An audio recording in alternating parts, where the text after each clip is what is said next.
All right, welcome again to Terrified Chipmunk Track.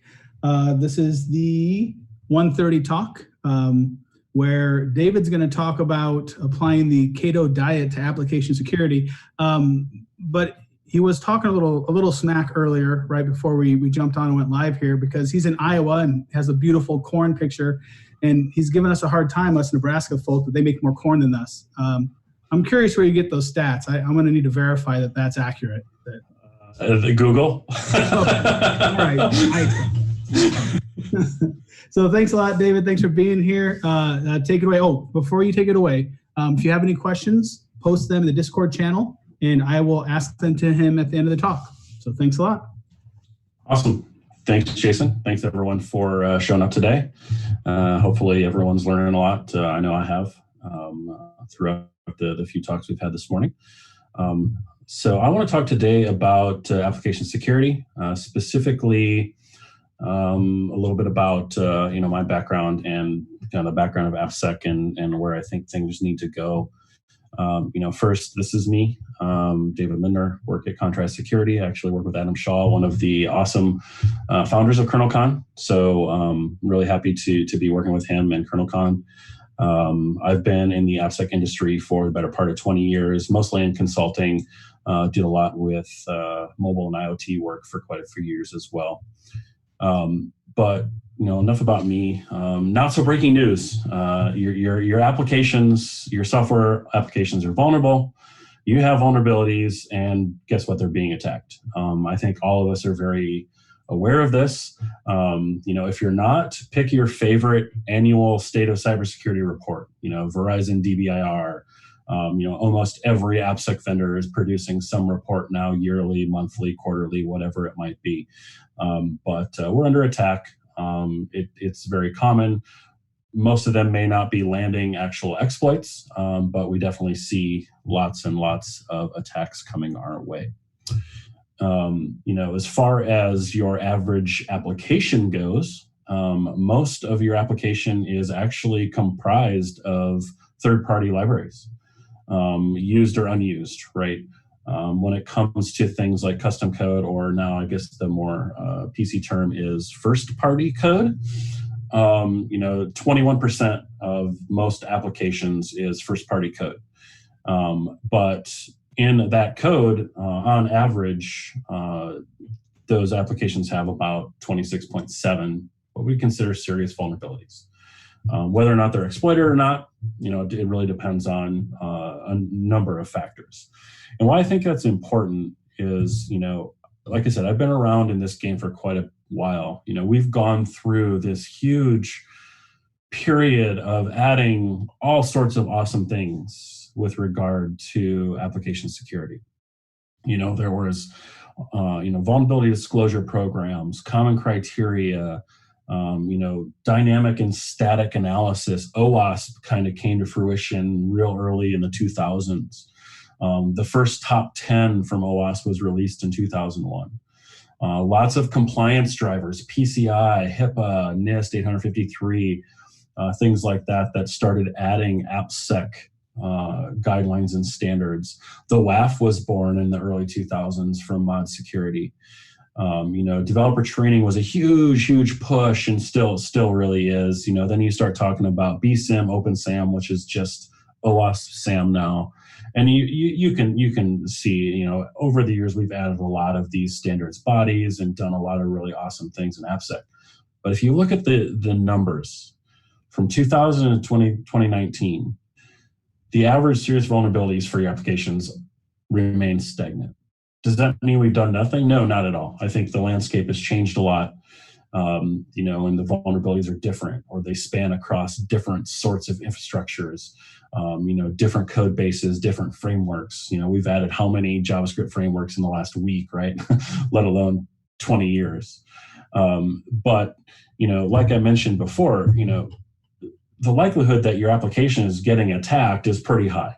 So this is some data that we pulled from our tooling that we use internally from January and February of this year about, the likelihood of of an application having a vulnerability. So these are, in 25% of the applications we detected, they had cross-site scripting vulnerabilities in them.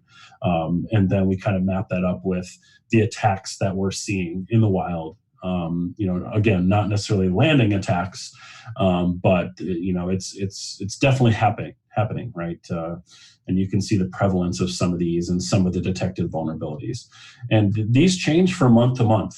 It's been crazy to kind of start looking at some of these over the past year or so and see how much really the likelihood of an attack changes. It's like sometimes maybe there's this new CVE that comes out, so that will bump up like remote code execution type vulnerabilities through deserialization, right? And that one might bump up for a month or two. So you can definitely see patterns over time as far as how this stuff is occurring and being attacked.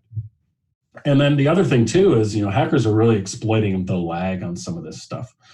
One of the more prevalent, CVEs that was released was a Struts CVE, Struts 2, in March of 2017. I'm sure most of you are like, well, what's that? Well, that's the Equifax breach, right? So it was released, and within a day, we were observing, everyone was observing that we were seeing these attack patterns. Based on this release CVE, there were POCs and all of that that came out that attackers were trying to exploit. But there was this huge gap between when Equifax and all of that was detecting it based on their tooling and their knowledge of what was going on. And then months later they finally learned of the breach and disclosed it. So there's definitely a problem, right? So along those lines, we're dealing with some issues, right? Like not so breaking news number 2 is software development is continuing to escalate. It's getting faster and faster and faster. We're leveraging new approaches, DevSecOps, DevOps, Agile, whatever you might want to call it, right? We were used to these massive month-long cycles, release cycles, right? I mean, I come from the age of the true waterfall type development process. We'd write code for a year and we'd have these massive release parties, right? And the managers would get us there. It's like, oh, we'll bring beer and pizza, and we would come in and you'd be there all night and you'd probably have to deploy 3 or 4 different times because something failed or something didn't quite work right. And there was all this, your developer IDEs, there was a bunch of testing, there was QA, and then into production. But things are changing drastically, right? We're trying to automate all this and deploy much, much more quickly, and not even 2 to 4 week cycles anymore. I mean, we have sprints internally here that release weekly at this point. And there's all of this stuff in an automated approach to the way we do development. But there's definitely, some stark realities of this automated process and the way we're developing software and how quickly we're developing software that we're running into from a security perspective, right? We're pulling all of these different little pieces and we're doing quick sprints and we're doing continuous deployments, right, to production. And as soon as you pull in some new third party or write some new first party code, that component could be vulnerable, right? And that adds some inherent risk to the overall application, right? So there's a higher inherited risk at that point. And so as we add all these new software approaches, right, which are changing rapidly, I mentioned before, Agile, DevOps, we've got microservices, our API approaches, containers, infrastructure as a service, PaaS, cloud native, all this stuff that we're adding to the stack of things that we need to make sure we're doing securely. But there's a problem that we're running into.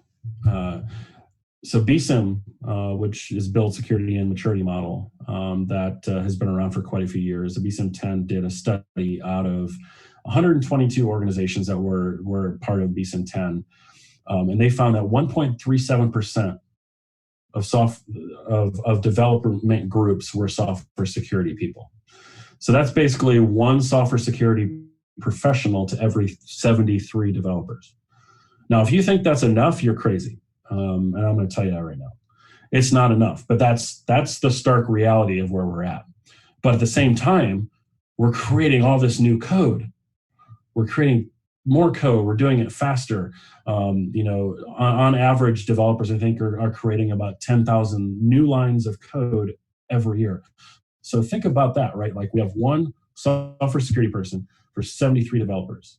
They're creating on average almost 1 million lines of code every year. New code, not only fixing current code, creating more code, right? For one person to make sure they're doing it securely. And we don't have a budget, and we don't have the specialized staff to really add to the teams, right? And it's not just budget. Like there's a sheer shortage of cybersecurity talent, and then AppSec specific focused talent, right? And we can see that with this graphic here, that there's definitely what I would consider a crisis. Because the old way we used to do security, and frankly, we're still seeing it in organizations, is more of a waterfall approach. People would do their development, they'd bring in some consulting firm, or they'd run their SAST or DAST. They stop development, they get these reports back, and then they have to figure out how to make these fixes within, a currently defined sprint or roadmap, right? That may not have thought about all these, these 30 or 40 security issues that now have to get fixed. And you start compounding the issue in major big organizations. Like I've heard how many times I have 1,500 applications. I don't know what I'm going to do about this. And make sure that they're all secure, but they all must be tested, right? So we're doing all these manual tests and SAST and DAST and bringing in consultants and we're stopping development. Of course, we're going to have problems with this, right? Like our developers want to do things quickly. They want to do them in their sprint. They want to do them as part of their sprint that they're already in. They don't want to have to stop what they're working on, the fun stuff, the creative stuff in building, to go back and fix something that they may have written months or years ago. So security was always seen as a blocker. We were fighting things, I was on a call once with a massive financial institution here in the US. We had found, like the last minute, we were consulting for them. We had found a SQL injection issue in a library that this app was used that transferred billions and billions and billions a day of money. Turns out that it was a first party library that was created. We found the SQL injection, but that first party library was used in 17 of their most critical applications. They fought us on fixing it. We were on calls after calls after calls explaining to them what the problem was. At one point, I think we had 100 people on a call discussing it all the way up to their C-level. And this is a major financial institution, huge, huge, huge. What it came down to is the developers didn't want to fix it. So they said, well, hey, prove what you can do. So they gave us the time to go do it. So we wasted all this time, right? And we were still seen as the bad guy, even though we were able to finally prove it and show them what we could do. And then they ended up fixing it, which was a 10-minute fix. But everything was fought. Security was always seen as that big blocker to progress, right?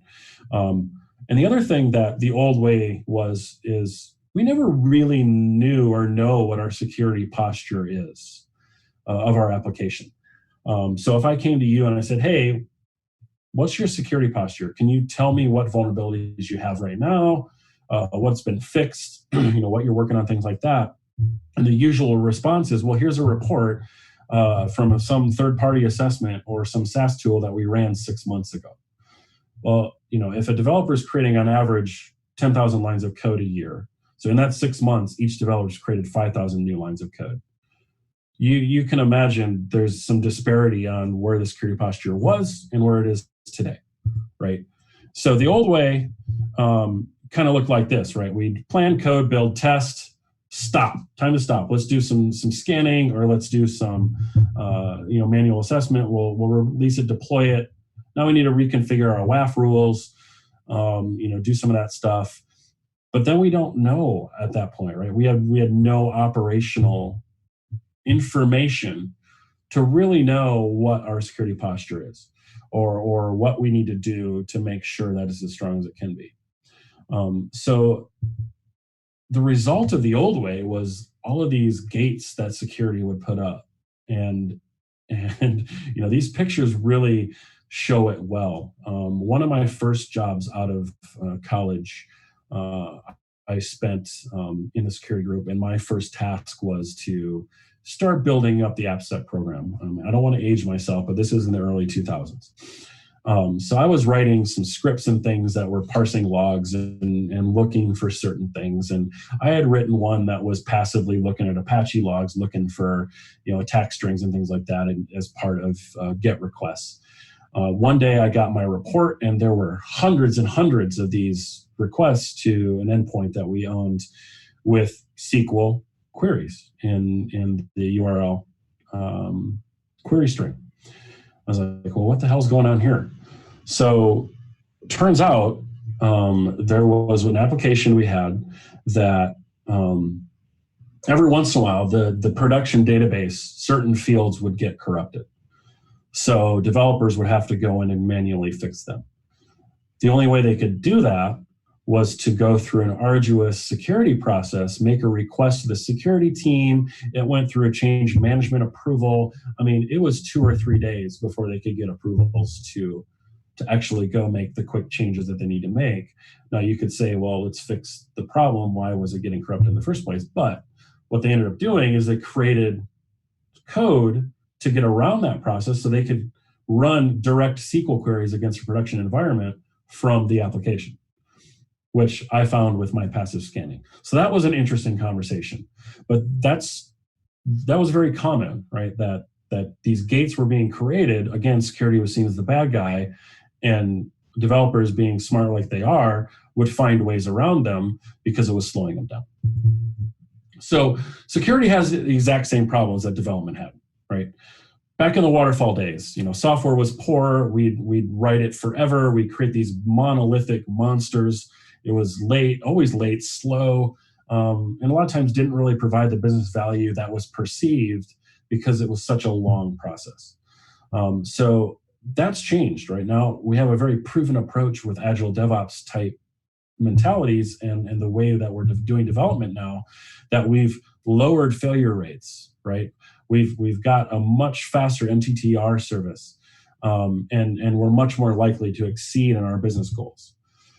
So security is definitely in the same place, right? It in my eyes, it's seen as poor quality. It's slow. It's too late, right? We're doing things too late in the process, and a lot of times it's perceived as not providing business value.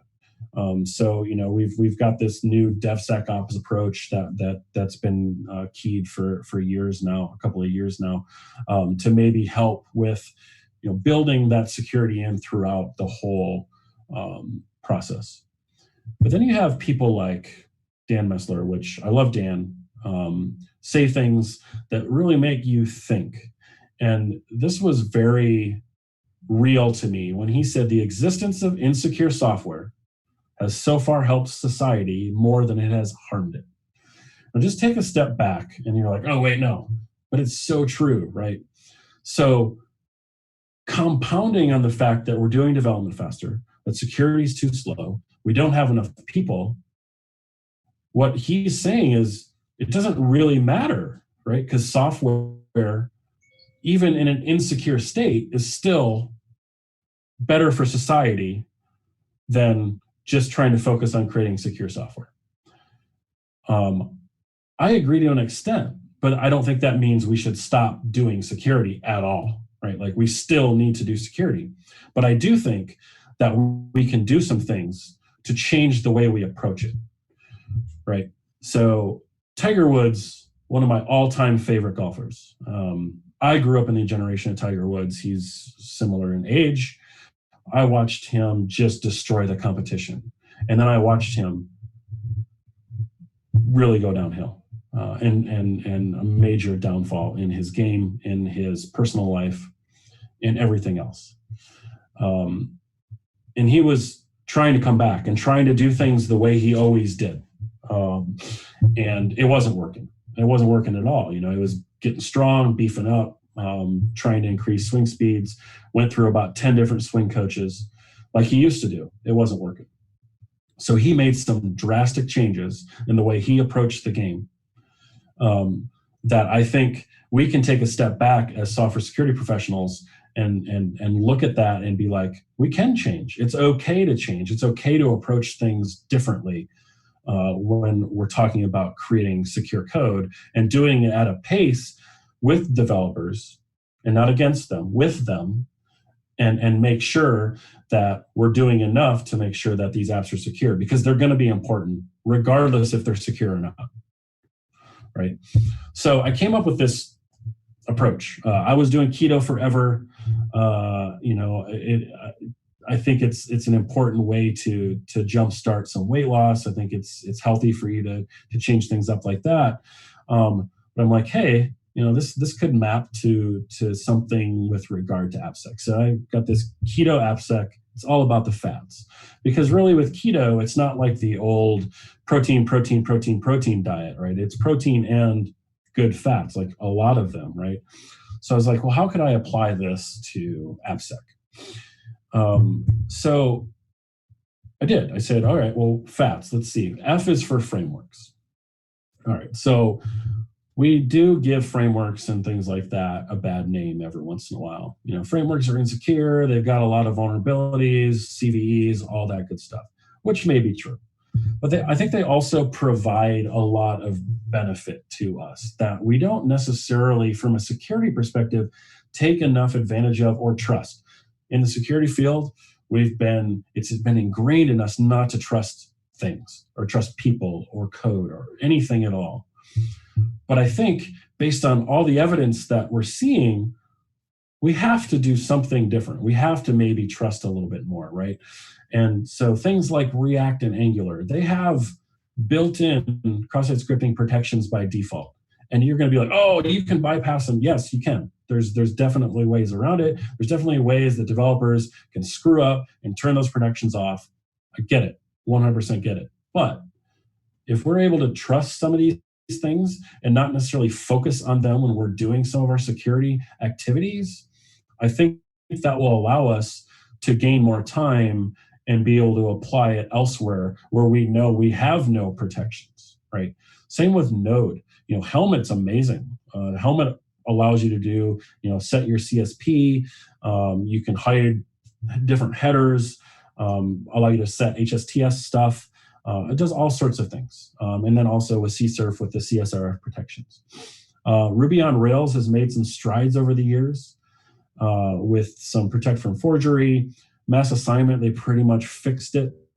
Mass assignment is something that, it still persists in some applications where you can basically add different fields and whatever else and try to make changes that you're not really allowed to make.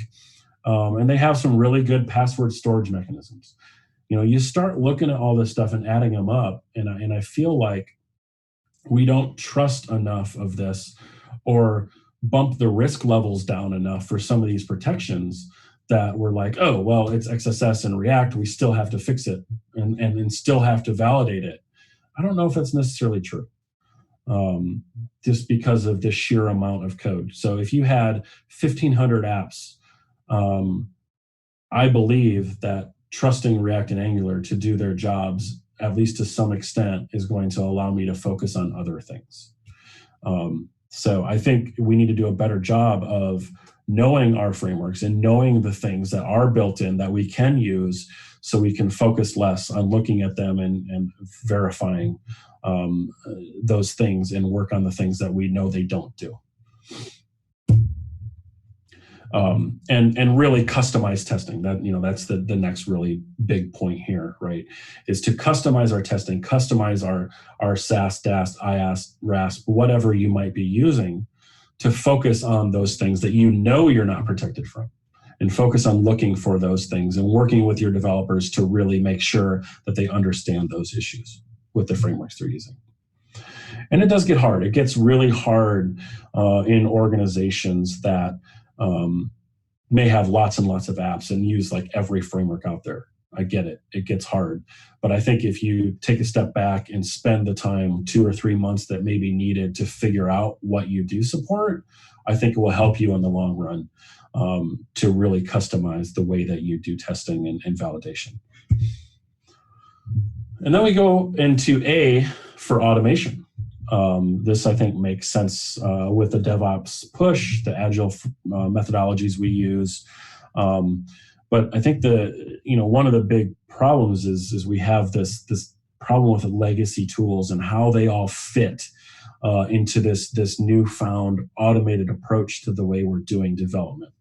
And you can see all of the tool vendors that show up to conferences now. Like I said, I've been around in the industry for years, and back in the day when we go to the major OWASP conference or whatever, the vendors were all consultancies. There might have been like Spy Dynamics Web Inspect, right? Like this is back in the day of, there was a tool that you could possibly use to do some DAST scanning, if you will, or Ounce, which then turned into AppScan with IBM.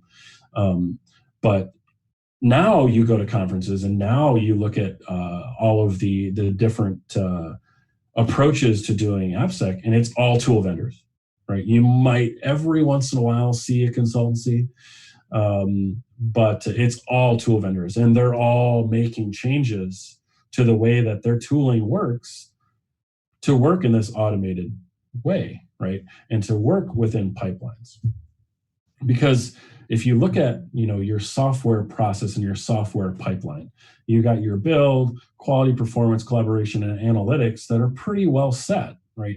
There's a few tools that work really well: GitHub, Bitbucket, Jira, AppDynamics, New Relic for performance. I mean, there's not hundreds of these tools. There's not thousands of these tools. There's a few that work really, really well. ChatOps is really important between Slack and Teams and some other very well-known ones, but you could probably name them in one hand. And then you get to software security, and there's literally thousands of options for software security, from open source to paid for solutions to freemium type things. And I don't think there's a one size fits all approach to this, right? There's ways to build tooling into your pipeline, right? But if you look at just a few that I threw out here, right, these are just a few, like a small handful that are available. And these tools work in different parts of your overall dev pipeline, but all of them now have ways to do some of that automation and be part of the build process and the way development is done today, to get real-time feedback and things like that. Some are better than others, but they all have some mechanism to do that.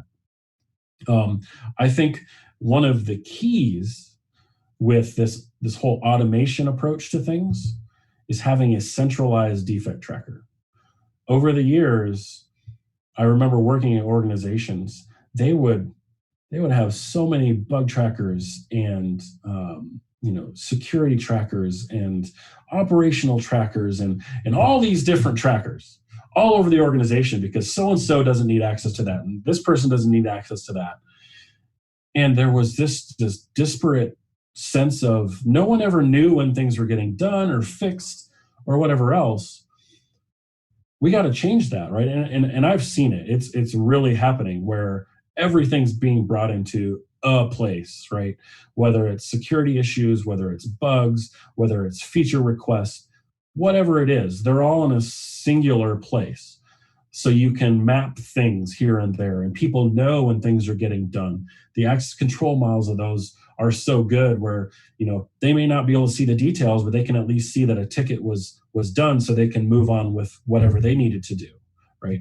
So it's critical that there's a centralized defect tracker in this automated approach, and make sure any tooling that you utilize can integrate with your defect tracker, whether it be Jira or some other way that you're tracking the way that you're doing development.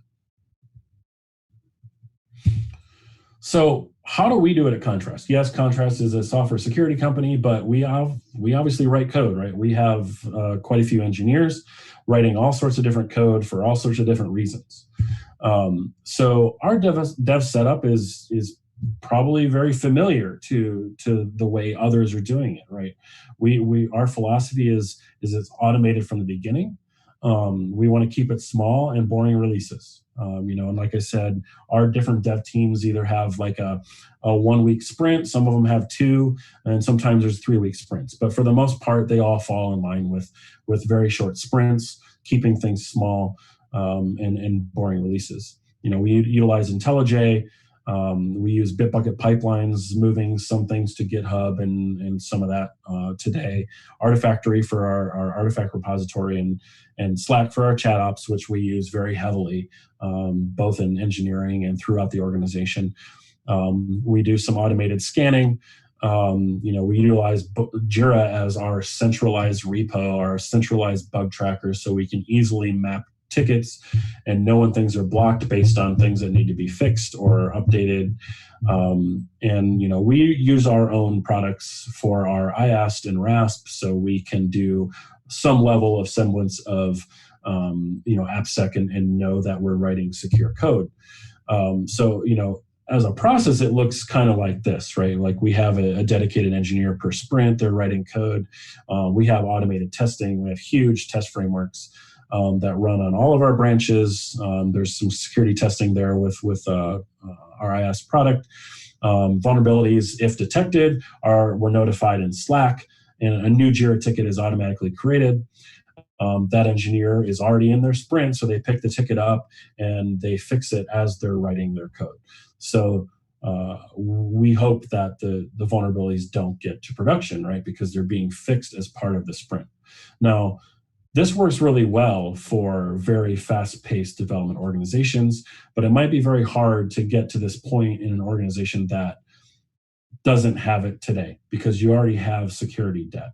But I will say that we have worked with many organizations to help them, and me and my consulting years over time have helped them build this process out and get it to the point where this will work for them. What are we trying to achieve with this automation and all that, right? Like, we want to identify vulnerabilities at the speed of our DevOps, right? We want to identify them now. We want to make sure that they're fixed as part of all normal sprints. And we want to make sure that the results we're getting are accurate, right? Some tools better than others as far as accuracy is concerned, but you can get it to the point where it's tuned so you know that the results are accurate and they can go directly to your dev staff for them to fix them. And we want to make sure that we're simplifying and integrating our AppSec policies and processes within that automated approach. So automation is definitely key here, and being a part and working with the developers is the solution. It's not opposing them and working against them, which is the way that we've traditionally approached AppSec and security in general. I think we're learning a lot, being part of the development teams and all of that. But from my perspective, if I could kill entire vulnerability classes or things that I just don't have to worry about anymore with automation, that would make my life and AppSec's life so much better, right? Like, if we didn't have to worry about XSS, SQL injection, command injection, all of these different vulnerability classes, because we were confident in what we've set up in our process, in our pipeline, that these 2 or 4 or 6 or however many that you be confident with are covered, we can focus on other things, right? And I think that's something that I believe is attainable. I really, truly believe this is attainable, that we can get our tooling to the point where we can be comfortable and confident in some of these vulnerability classes that we don't even have to worry about them anymore. I mean, you might think I'm crazy, but you look at some of the old school, like Linux systems and some of the things that they've added with DEP and ASLR and all of those things. If there are bypasses in those, it's like crazy, and it very rarely occurs, right? I want to get there with these, and I think we can. And the one way we can do it is to really empower our developers. We can't do it with the current shortage in security talent that we have. But if we can empower developers to be their own champions, right, and build all of this automation as part of their normal process, their normal workflows, and be confident in the results that our tools and our processes are responding to developers with, that they can fix them without having to get us to validate some report of 30,000 vulnerabilities, I think that would be amazing. And I think we can get there. But it is important that security is part of that automated process. So that was a long section. But T is for threats. Over the years, I don't think we've done a very good job of really understanding and classifying threats as far as application security threats. We don't really take a step back and look at the risk ratings. How many organizations have applied things like the OWASP, ASVS? How many of you are looking at the CVEs and mapping them to the CWE that it might affect and see what the overall CVSS score is for those sorts of things? And how many of you are using more threat intelligence-based systems like your WAF, right? Are you using your WAF data to tell you what sorts of attacks you're seeing to help you prioritize? Are you using, like Kenna Security, I know, is one that provides a pretty good threat intelligence platform. I think Rapid7 also has one that can really help you prioritize some of your vulnerabilities that you're seeing. If all you're seeing is attacks against SQL injection, but you know that 99% of your apps are using NoSQL, right? You don't necessarily have to worry about a few small SQL injection vulnerabilities right away, right? And things like that, right? We're just not using the data we have or don't even realize we have to help us prioritize and manage the risks that we have. So one of the newer things is software composition analysis to help us really understand risk. And I think this is an area that's going to continue to get bigger and bigger and bigger. To have more fully automated solutions. With software composition analysis, it really helps you get a feel for the third-party libraries that you're using in your applications to get an understanding of, what CVEs are present, how far behind am I on patches, what licensing models are being used, how deeply nested are the dependencies within these third-party libraries, and how many CVEs affect those, right? Like, it's this huge, massive problem that we've created, but I think we can figure a way to dig ourselves out of it, right? And really focus on the things that matter to the organization from a risk perspective. And then we can really start focusing on the real threats.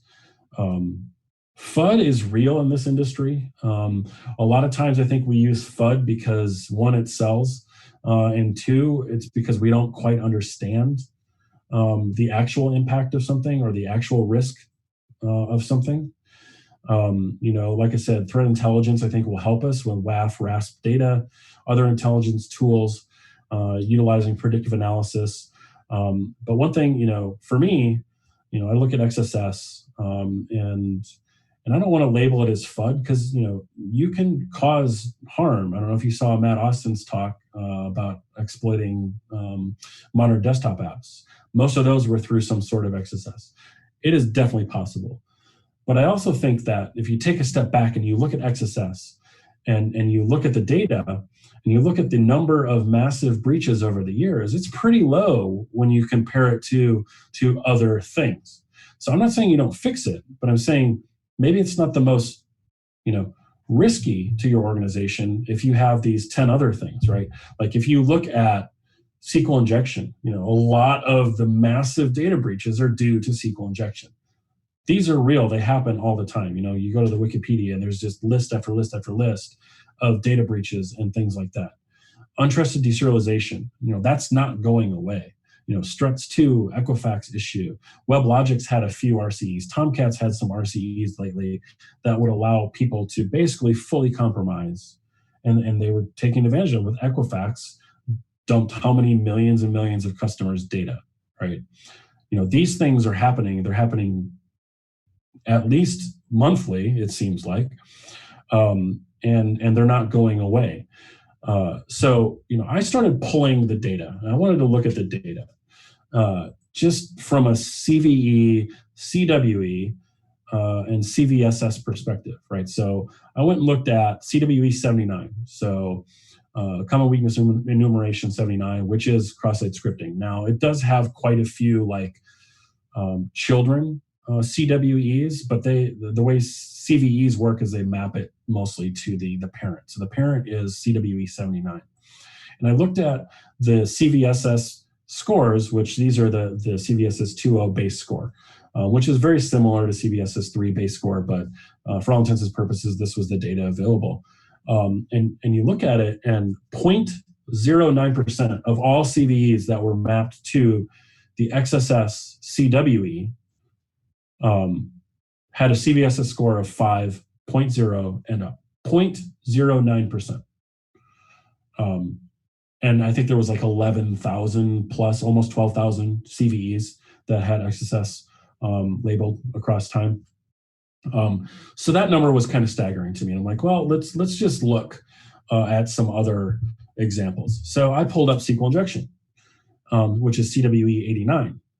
97% of the SQL injection CVEs were CVSS score of 6.0 and up.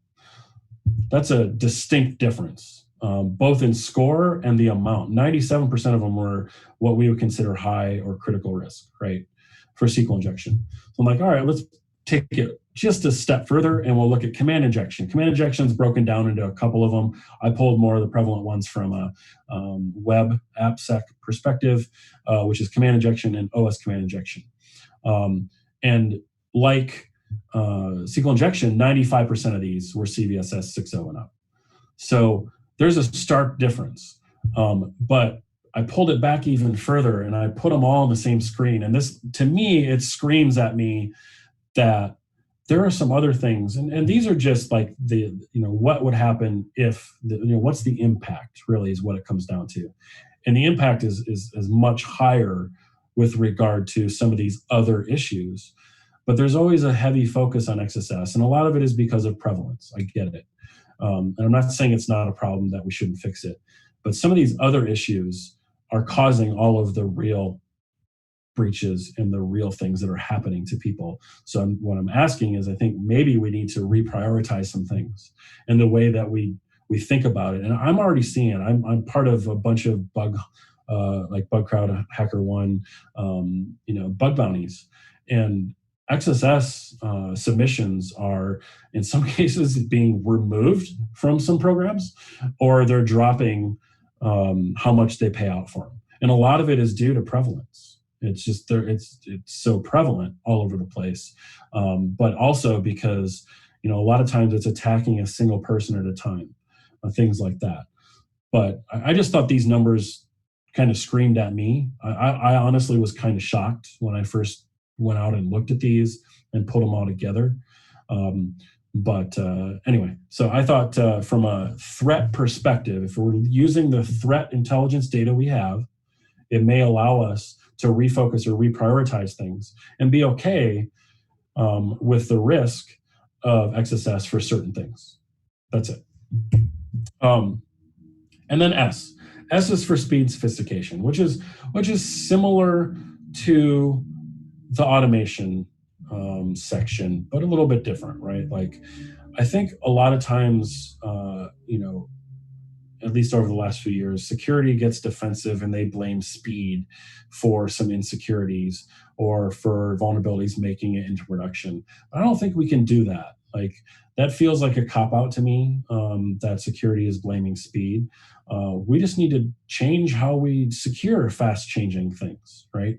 Like, before, we could build all of these different controls across a different spectrum, like building a moat or a stockade, or having someone watching from a very high peak, right, with a gun or a crossbow or something, right, that we used to do. But we never thought about how we need to secure things that are moving much more quickly, and flying issues, whereas before it was like people are showing up on a horse and have spears and things like that, right? But things are definitely changing, and I don't think blaming speed is the answer. Because if we keep blaming speed, we're going to continue holding DevOps back by our old school 15-year-old, 20-year-old at this point almost, scan and perimeter based model of doing software security, which was really built for the bare metal era, the monolithic. You have your web app and your web server and your app server. It's the web app may live in some DMZ on a firewall, and then get access from that DMZ to the back end. But that's not how things work anymore. We've got all of these different applications that are using APIs and Lambdas and spinning things up in orchestration to make sure that we're covering people, the amount of people that are coming to our websites. I mean, I saw some staggering changes in some of there was an education streaming industry. One organization went from like 11,000 normal concurrent users to over 2 million within like a week because of everyone being at home and kids at home. And it's just crazy how some of that works in the new cloud era. So again, this is fairly similar to the way that we do our development, but we utilize fully CI/CD, right? And we have everything built into this process that notifies all the right people, that detects all of these different vulnerabilities if they're being created as part of developer sprints and all that good stuff. And everyone has access where they need to have access to the different bug tracker repository. And I think, again, it's very important that we continue making these processes better and making sure everything is part of that process, and stop doing the one-off scans and assessments. And it's hard, right? Like we have to have a third party come in and do an assessment of our applications because SOC 2 Type 2 says we have to, right? Or some compliance PCI or whatever else says we have to do it that way.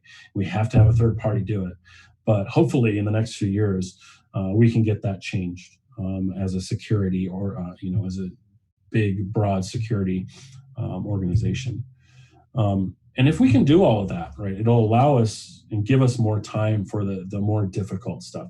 And when I say us, the cybersecurity folks, the software security talent that you have on your team, that one person per 73 developers, if they had, half of their time back because they don't have to focus on those things like, XSS or SQL injection, the things that we're now confident we've stopped with the process that we've set up, we can start focusing on some more of the complex stuff, things like authorization. There's not much tooling out there that can help with authorization and validating some of the authorization issues that there might be. And integrations is such a huge footprint and a threat vector for most organizations in the applications that they're creating. All of these different technologies, the serverless stuff, microservices, things like that organizations are bringing in, and they're interacting differently than your traditional send an HTTP request. Do more threat modeling of things, be able to take a step back and really understand where our threats may be and how they may be coming to our organization, and then work with secure design. Some of the stuff that I think we can make huge improvements in the way we do our development and the way we create secure code faster, if we can get a little bit of time back and be able to work on some of these more sophisticated things rather than pushing buttons on scanners and like the other day, we got some report from a customer that they had run a scan against one of our systems. Like, oh, there's 2,500 vulnerabilities, but really there wasn't any. I mean, it came down to the fact that it said, it was using Java 8, so it just dumped every single Java 8 CVE in the report. And I said that, you're vulnerable to all these, but we weren't. But those are the things that security teams deal with today, all these false positives. But if we can get to the point where those go away and we get really accurate and empower the developers to fix these things on their own, we'll make strides in the AppSec industry. So what does it all mean? We hear shift left all the time. It's been this buzzword for a couple of years. But really, it's more like we need to extend throughout the whole process, left, right, in between, right? We want to empower developers as they're doing development to trust in some frameworks that they're using, and do some real-time testing as they're writing code and as they're doing builds to get that real-time feedback through their tooling that doesn't slow them down, right? They don't see me on Zoom talking to them every day because they wrote some code 6 months ago that's got a security issue. They're seeing it real time in their IDE, and they're able to fix it before it's sent to prod. In the CI/CD pipeline, in the integrations, assure that we're not slowing anything down when it comes to builds, right? If we want to, we can break builds. If there are things that are really critical to your organization based on your threats and your threat intelligence and threat model, maybe you want to break some builds. But for the most part, we don't necessarily want to go down that path because that creates a stop in process. And then on the production side, where we didn't traditionally have any insight, have a way to understand who's attacking you and how, right?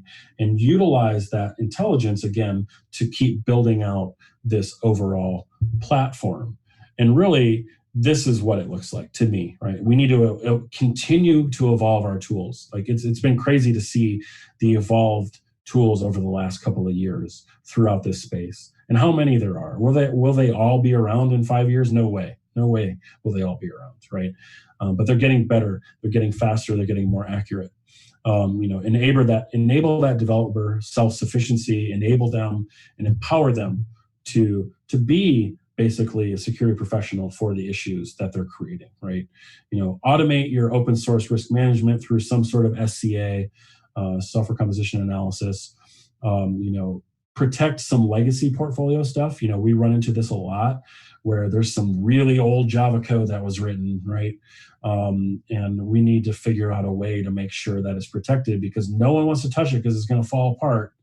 If we do, there are now tools out there that can help with that, WAFs, RASP, things like that, to again, help extend things across your whole process, and if we can make sure that our frameworks are helping, that we're confident we've stomped out, 4 or 5 specific vulnerability classes, we can really optimize the types of testing that we do as a security team, and then ensure that overall continuous visibility by having a dedicated bug tracker, dedicated UI that tracks all this stuff for everyone to see.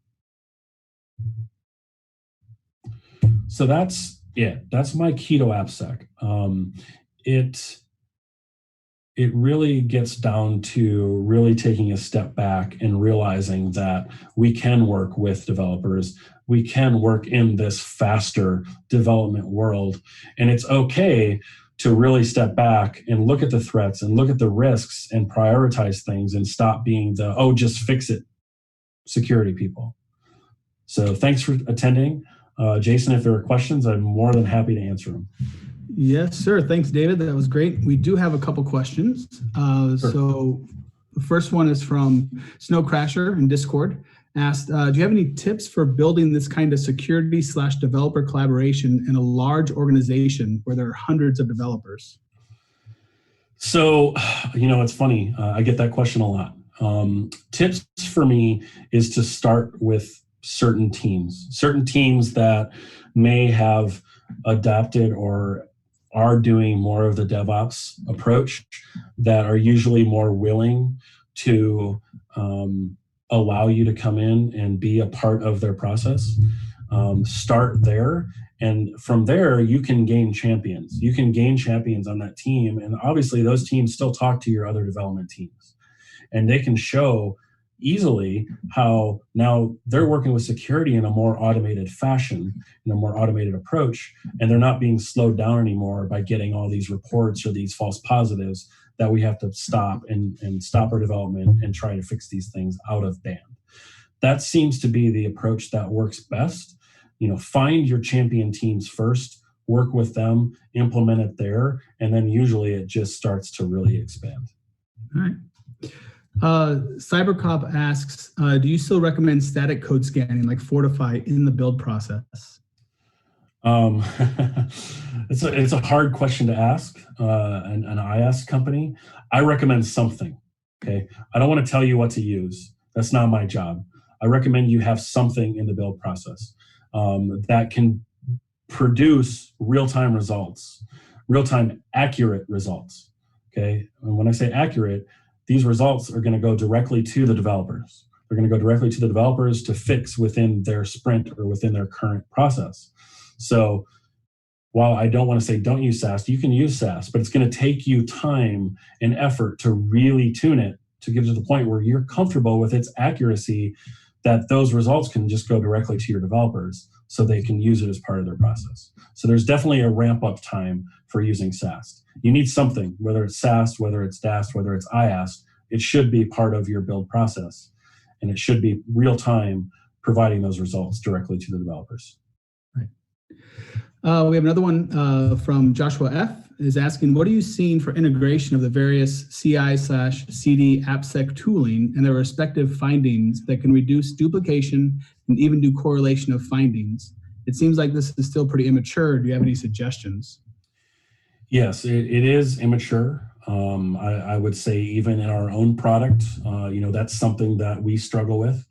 But the tooling vendors are starting to build things in where they are able to roll up issues into a single issue, and or understand that a developer has fixed an issue so they don't see that issue anymore. Is it perfect? No. But within the next year or two, I think the tooling vendors will have your back. So unfortunately, you might have to survive for a while in this weird time, because again, it's really hard if you keep sending the same things to the developer. And they're like, oh, I've already fixed it, or I've already seen this 10 times. It gets frustrating. It's frustrating for us too. So I don't have any good answers for that right now, but I can assure you that the tooling vendors are working on things like that heavily. Right. And then there was questions on if you would share your slide deck. Yeah, I can definitely share that. Right. Yeah, I don't know, Jason, if I can just send it to Adam or you or whoever. Yep, you can send it to us. You can, if possible, you can also post it in Discord, sure. Whatever you want to do. Yeah. And on that note, will you jump in one of the hallways that if people have questions in Discord, they can sure. chat with you a bit? Yeah, all right, not a problem. So thanks again. Thank you very much, David. That was great. So anybody who has more questions, he'll be in Discord in the hallway channel, or just find him in some other channels. We are getting ready to go to a break. I believe this is our last break of the day, and we will get back together at 2:45. So you got about 15 minutes before our next talk. So we'll see you in a bit.